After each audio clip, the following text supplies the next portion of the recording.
Hey everybody, Lori Goldman for the sake of the argument. Thanks for joining today. We have Samantha Steckloff, who's running for re-election to House District 19. And she's going to talk a lot about some very personal things that have made her eminently qualified to do her job in Lansing to protect us. I hope you'll stick around to hear all about it, and I hope you'll follow me every week.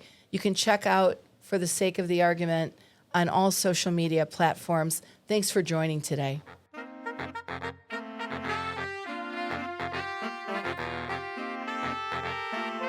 Samantha Steckloff, welcome to For the Sake of the Argument. I'm so excited to have you here. Thanks, Laura. I'm excited to be here. Well, let's get right into it. Tell us a little bit about the 19th State House District and the biggest issues facing it. Like, what does that encompass? What communities does the 19th House District encompass? The 19th House District is pretty wide for Oakland County. So it's all within Oakland County. It is northern Farmington Hills, northern Southfield, Bingham Farms, Beverly Hills, up to Southfield Road, all of Franklin, southern Bloomfield, and even a little bit of western Birmingham.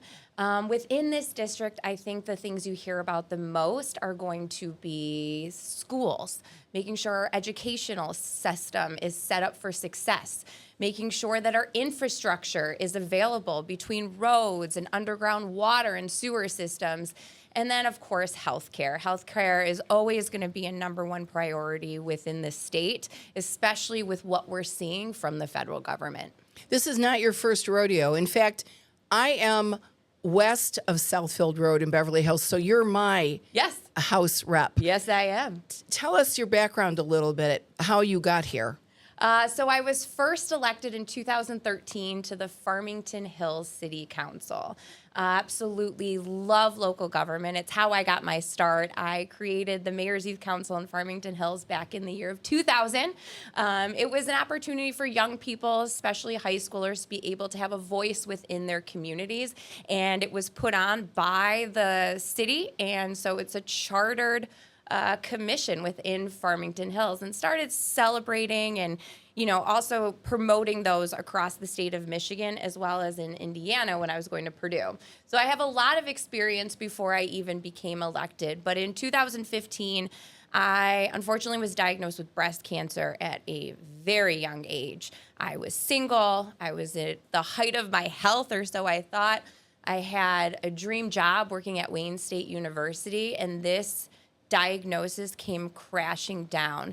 And because of this diagnosis and everything that I experienced, everything that happened to me, in speaking to other young people going through such horrible diagnosis and talking about quality of life, that is what propelled me to run for the state legislature in 2020. Okay, so this is your second term. This is my third term. Oh my God. Third term. That's right, 2-year stints. Yes. It's so confusing. So your third term, and how long will you be able to keep doing this? Technically, I have 3 more terms left. So in 2022, the voters voted for a new initiative, a ballot initiative that forces all of your elected officials in the state government to provide financial disclosures.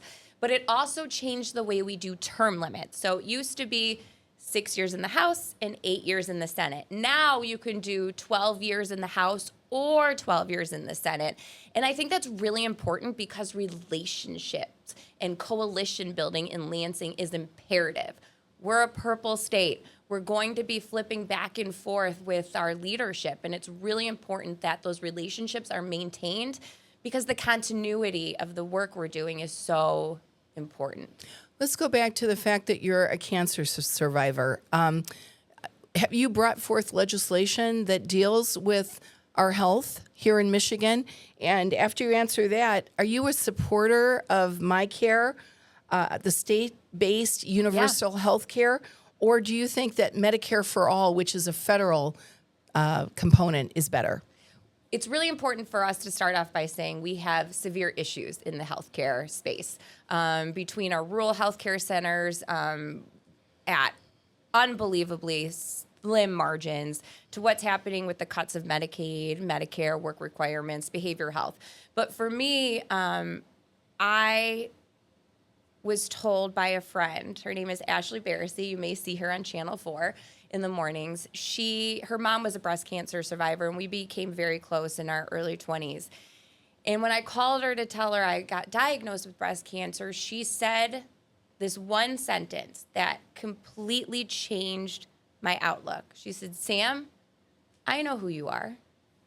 It's time to turn adversity into advocacy, because that's who you are." And I thought about that, and that's one of the reasons I ran for state rep, because I knew there was so much more I could do in that space. There are a few things that really were detrimental to my healthcare journey. Number one is a quality of life. In the state of Michigan, we didn't have something called oral chemo parity. So let's say your IV chemo, where you have to go in and sit through hours of an infusion, was also offered as a pill. Your health insurance would not cover the pill. They would only cover your IV infusions. And these infusions last hours. Typically, you have to come in the next day to get a shot to help with your immune system. The quality of life of your life being scheduled around these infusions, the amount of work you miss. I mean, eventually you're going to run out of FMLA. And to sit there and think that one of your chemo drugs was offered in a pill, that you could have been taking a daily pill this entire time. And FMLA is your family leave Yes. offered by employers. Yes, Okay. you are eventually going to run out if you're missing that many days of work. For me, I had just left my union and entered management at Wayne State University. So I was no longer eligible for short-term disability, only long-term disability. I'd be without work for 180 days. So it wasn't an option. Eventually, I ran out of FMLA because my IV chemo ran over a year. And when I later found out that it was offered in a pill version, that's what really hit me. So in 2023, after 15 years, we were finally able to pass oral chemo parity. So now in the state of Michigan, if you are diagnosed with this devastating disease, you have more options for care and quality care. So that was really important to me. One of the most difficult parts of my cancer journey was finding out that my family planning was no longer up to me. And it took me a long time to kind of grasp what that meant. In the state of Michigan, let me back up a little. So because of my type of cancer, I am not eligible to carry a child. I am way too estrogen positive, and carrying a child could ultimately kill me. Adoption is nearly impossible because you have to be out of treatment for a certain amount of years, and they consider preventative treatment. I would have been out by the time I was 49, 50, can't adopt past 50.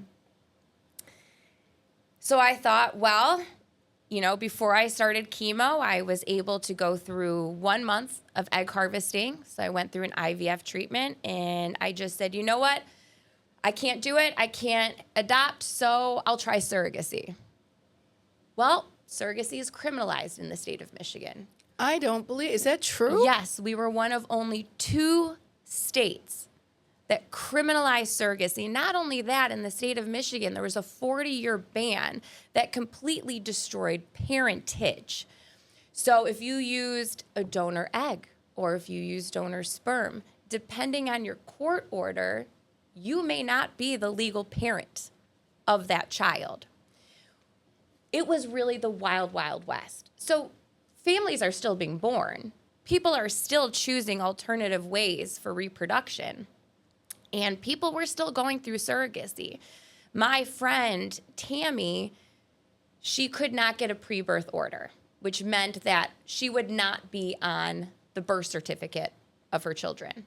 So when the surrogate gave birth, her name was on the birth certificate. The surrogates. The surrogate. The children were born early. They went into the NICU. So who is making those medical decisions? Well, it's not the intended parents. Those children technically did not have a parent and were wards of the court, wards of the state, for 2 years until she was legally able to adopt her children. She had to this is adopt crazy. her children. And this was happening all over the state. I worked very, very closely with Mothering Justice as well as the Michigan Fertility Alliance, making sure that our laws were so protective for parents especially in our LGBTQ community. We are now the #1 state for parentage. In 2024, we were finally able to repeal that criminalization on surrogacy. And in 2024, we finally signed into law the Michigan Family Protection Act. So any child born through any type of assisted reproduction now has clear guidance to parentage. And it's really, really important. And it's a remarkable feat that I was able to do. That is amazing. Oh my gosh, I was having a heart attack over here. I had my triplets using donor eggs. So that is crazy to think. This is how much I'm involved in this world, a lot more than the average person, and I don't even know this stuff existed. But that's why we turn adversity into advocacy, because sometimes we might be the only one that knows this, and it's important that we can turn that into helping others. Hear, hear. You previously voted and supported in favor of free school meals for public school children and free community college, another way you're helping our young people and our families.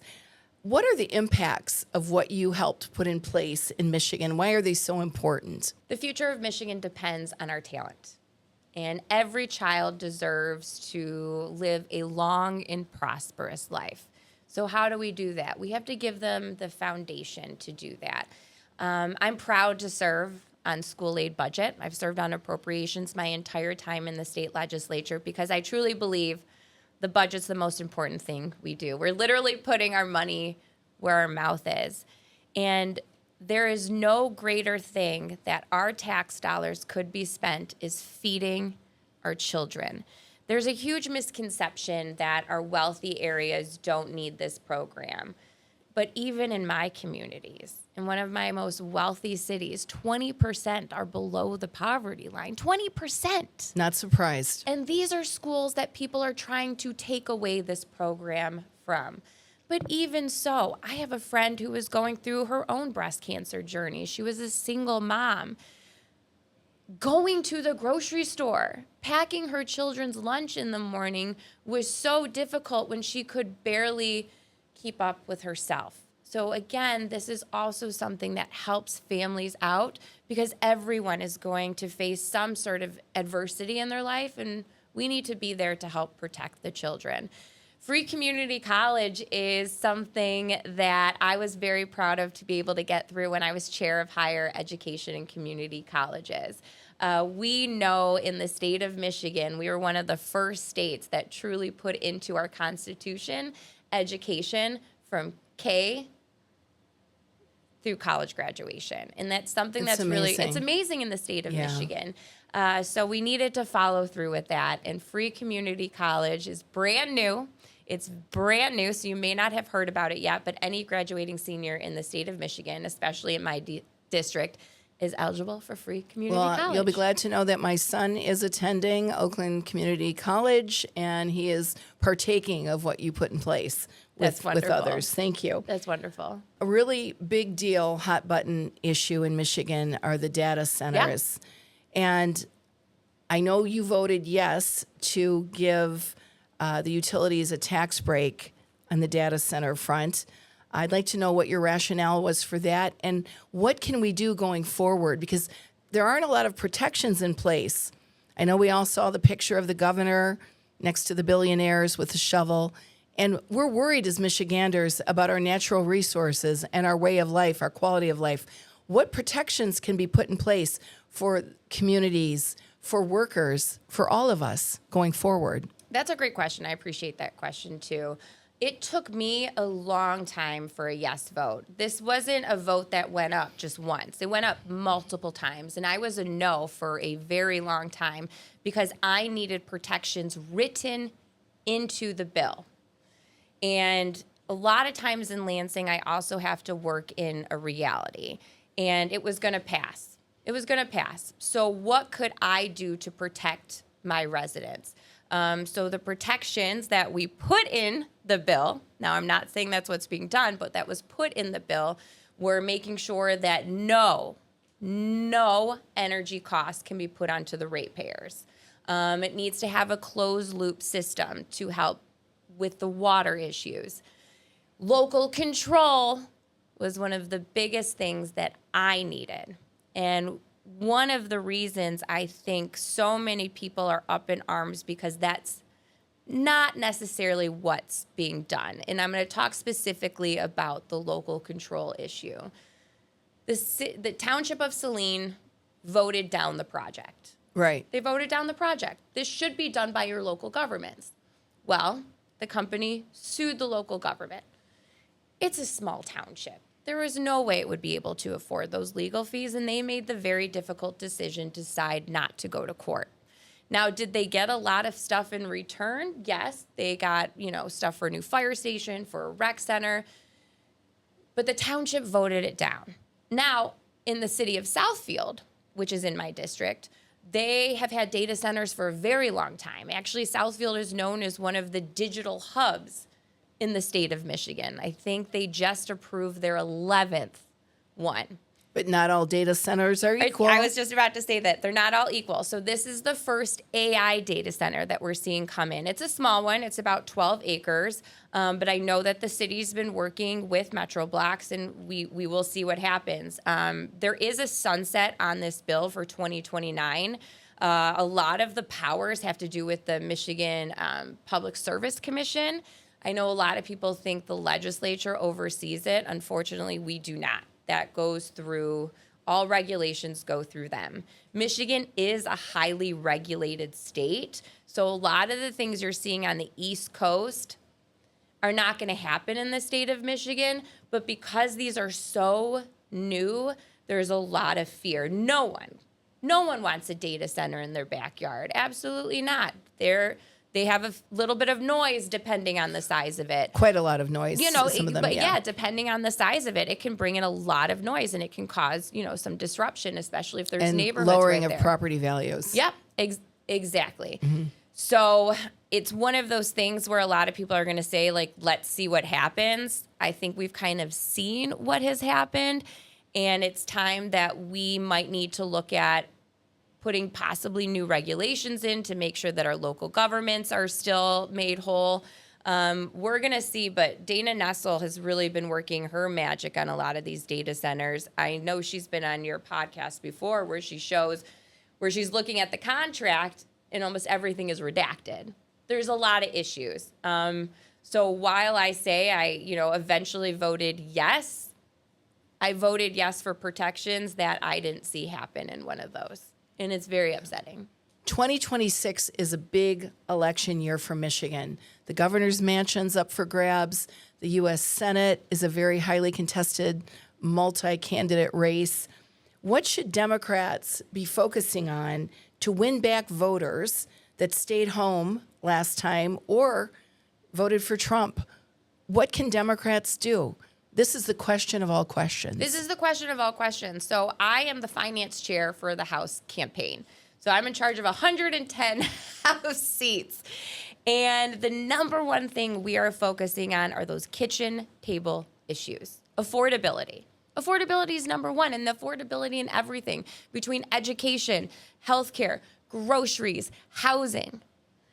Donald Trump ran on a lie, and many people fell for it. And we're reaping what we sowed. Many people stayed home. They did. Or they voted because they were afraid of culture war issues that we're continuing to see play out. When I talk to people about what the Michigan House Democrats are doing is we are centering our legislation, because we know we're going to have majority next term, we're centering our legislation on those three things. Making sure that our healthcare system is adequate for all. I shouldn't say adequate, that our healthcare system works for all, that it's affordable quality health insurance, that our schools and our education systems are top notch. We have a lot of work to do, especially in our literacy rates. And then, of course, making sure that our infrastructure and our housing is available. We have grave infrastructure issues here in the state of Michigan. I know you live in Oakland County. Our district is in the Evergreen watershed. We have so little capacity available for water infrastructure. We are going to be at a cliff. You're seeing pipes burst left and right. The pipe that just burst in northern Oakland County was only 50 years old. These are supposed to last for 100 years. Wow. Majority of the infrastructure, especially underground infrastructure, was done right after World War II. So it's starting to fail all over the place. The city of Detroit still has wooden infrastructure underneath some of their things. So being elected official, you have to make a lot of tough decisions. And I think we covered that with the data center question. You have to make a lot of tough decisions. And when we're looking at Oakland County alone, to get our wastewater systems where it needs to be is going to cost us about $3 billion. GLEWA, Great Lakes Water Authority, for their underground pipes in this area is going to cost $4.4 billion. We don't have almost $8 billion to work on infrastructure for just Oakland County. So a lot of decisions are going to have to be made within this next term on how we can rebuild this critical aging infrastructure. And maybe starting with taxing the millionaires more. That's what I would love to do. Now, on a more sensitive topic, and I think I converted to Judaism almost 30 years ago before I had my first child. And my triplets were actually the product of Jewish donor eggs. And my children are all raised in the Jewish faith, right? So I have a deep respect for the Jewish community, the Jewish faith, and Israel's, right to exist. The recent attack on Temple Israel has made everyone feel less safe, raw, more unprotected. What can and should we do in Michigan, in our legislature, as citizens, to make the Jewish community feel safer while still being able to have an open discussion and have criticism toward the Israeli government? Netanyahu, and I'm sorry who doesn't like this, is, in my belief and many others, a war criminal, just as bad as Trump. And so I worry about the conflation between anti-Israeli government and Semitism, because I don't think it's not true that you can be against the government and still support Israel. But we're in such a time now, and when this happened, I think it just made everything, of course, worse. So what can we do to bridge this gap that is this wound? There's so much misinformation and racism out there. The Jewish population is only 15 million in the entire world. Most people have never met another Jewish person. So that hate is very easy to latch onto. I remember in the summer of 2023, Netanyahu was trying to redo the judicial system, and they had millions of Israelis out in the street, millions of Israelis. When you have 20% of your population out in the streets protesting the Israeli government, that should give you some sort of a hint of who Benjamin Netanyahu is. And this was before October 7th. We can't even get to 5% of our No Kings protests, and you know how successful those protests are. Good point. So when we talk about anti-Semitism, we talk about Zionism, and we talk about the Israeli government, you almost have to divide it into three different buckets. Netanyahu, the government, yes, I agree. He is a war criminal. And I should mention, you're Jewish. I am Jewish, yeah. Yes. I am Jewish, okay. Everyone. But he's been on this war path forever. I mean, there's always jokes about the only reason he was reappointed was because he was going to go to jail. I'm also, though, not Israeli. And so my beliefs of how the foreign government runs could be very different than what people are seeing in the ground. I believe in a two-state solution. Right. I've always believed in a two-state solution. I've always been very, very, supportive of the Palestinian cause to make sure that they have their own state as well. But what's happened since October 7th is just this fire of anti-Semitism. fire of anti-Semitism. I know myself, I've received so many death threats. I mean, I've gotten a call from the FBI before letting me know they arrested someone on his way to murder me and the other Jewish electeds in the state of Michigan. Oh my God, this is crazy. Yeah, it's crazy. So the Jewish people are on edge. They really, really are.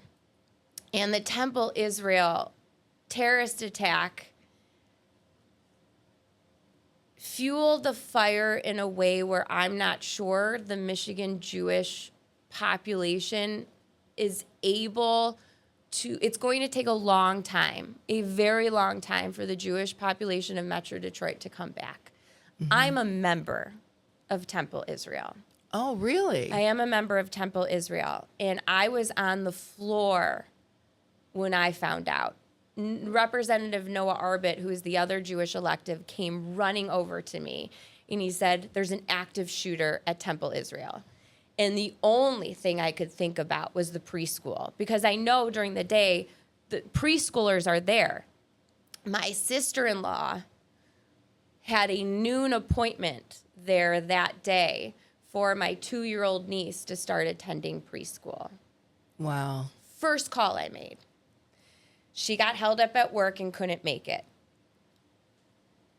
Noah and I left session, got in our cars, and just started driving to Temple Israel. We're both on the phones with all of our departments, with our sheriff departments, our police departments.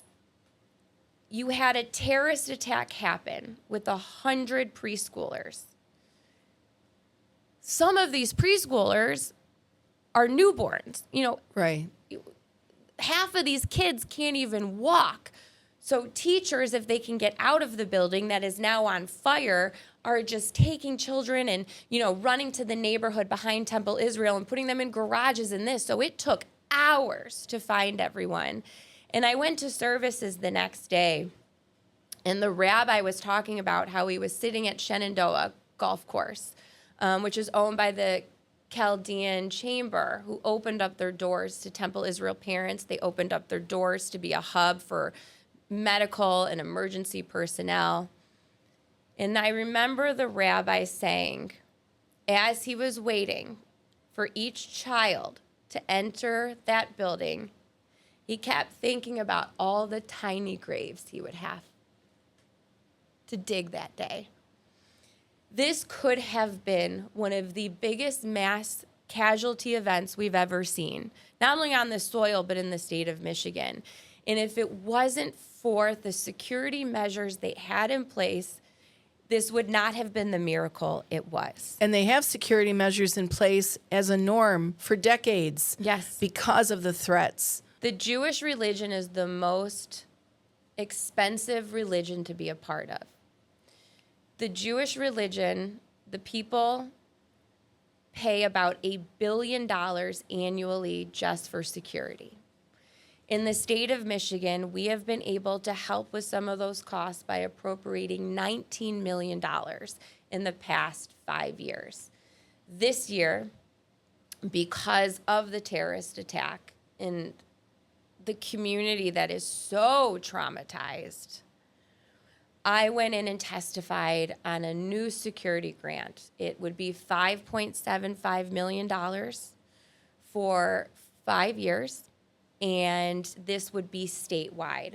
So all synagogues, all community centers, all of our Jewish schools. My grandmother's in Mir, our Jewish senior facility, are all going to be able to receive those same protections that Temple Israel was able to have.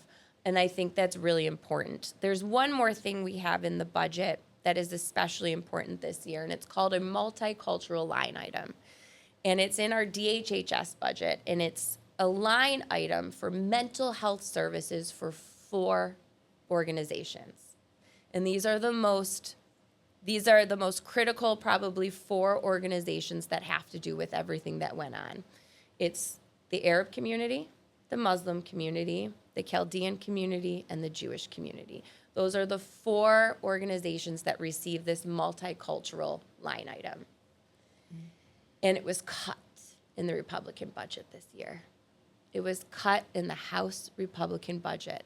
When I went to the chair and asked for more funds because we knew people were going to need more mental health services, not just the Jewish community, but the Muslim and Chaldean communities. Right. They cut it. They cut the whole thing. What do they say about that? Is there a rationale, or don't ask me any questions, we do what we want? Well, everything's called waste, fraud, and abuse. Waste, fraud, and abuse. And this is the Republican Party. And I bring this up because we keep hearing about the rise of anti-Semitism in the Democratic Party. Yes, there is an extreme rise. But let's not pretend that the Republicans are their knight in shining armor.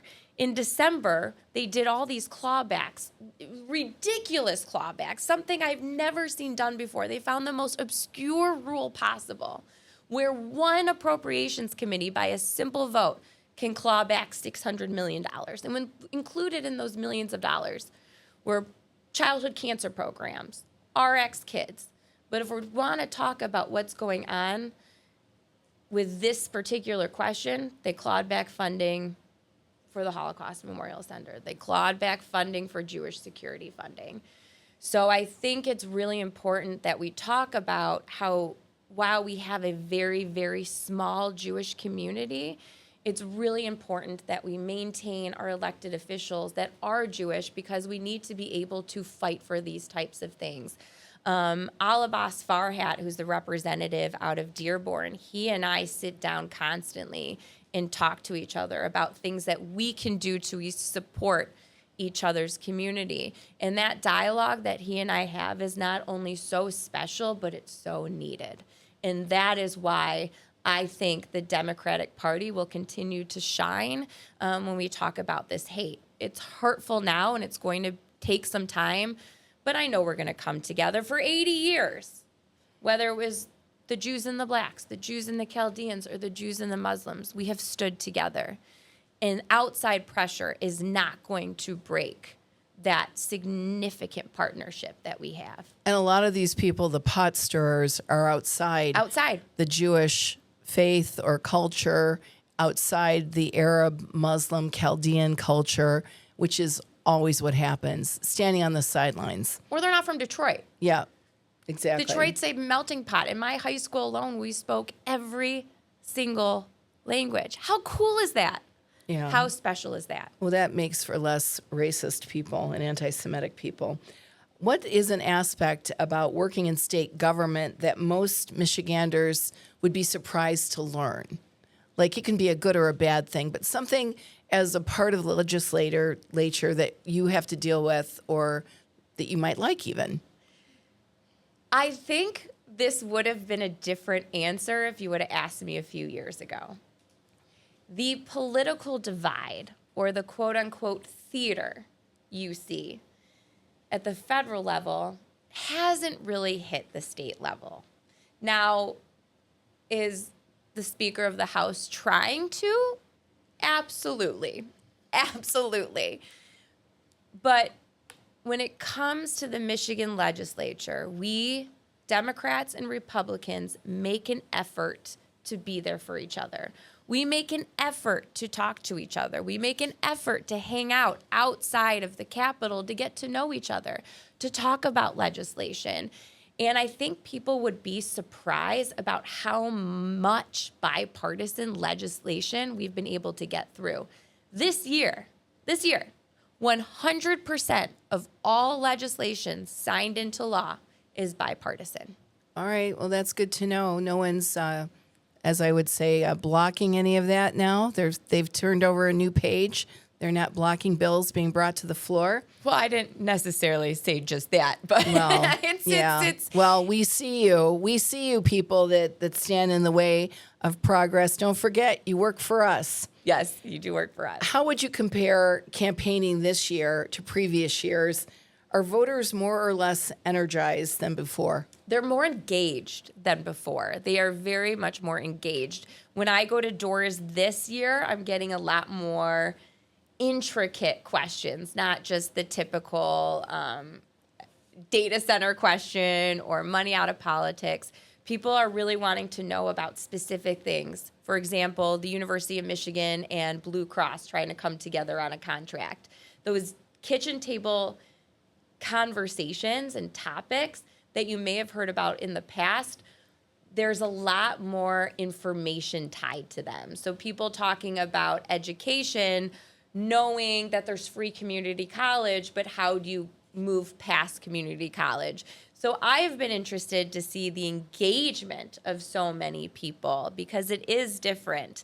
I also think that with everything on the ballot this year, it's a very interesting time to be campaigning because as a state elected official, there's only so much I can legally do.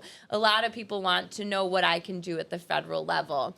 So while I do get a lot of intricate and intimate questions about what's going on in the state, the emphasis still seems to be on the federal government and our U.S. Senate race. Got ya. What gives you hope, Samantha Steckloff? We took a lot of time this year recruiting the best of the best candidates. And not only are they great candidates, they're great people, they're great human beings, and they're going to be great advocates for their districts. With the new trifecta that we will have in November, we have people truly ready to fight for their districts. We also have a plan this time. The last trifecta we had was the first one in over 40 years. We had 2 people run for mayor, so we didn't even have that trifecta for a full year. And look at everything we were able to accomplish. But now we're prepared with our Visions Project and the way we've recruited our candidates. I have so much hope for next term that a lot of these questions, a lot of these blocked legislations will finally be able to get through. Good answer. Representative Steckloff, House District 19, thanks for being on For the Sake of the Argument. Thanks for having me.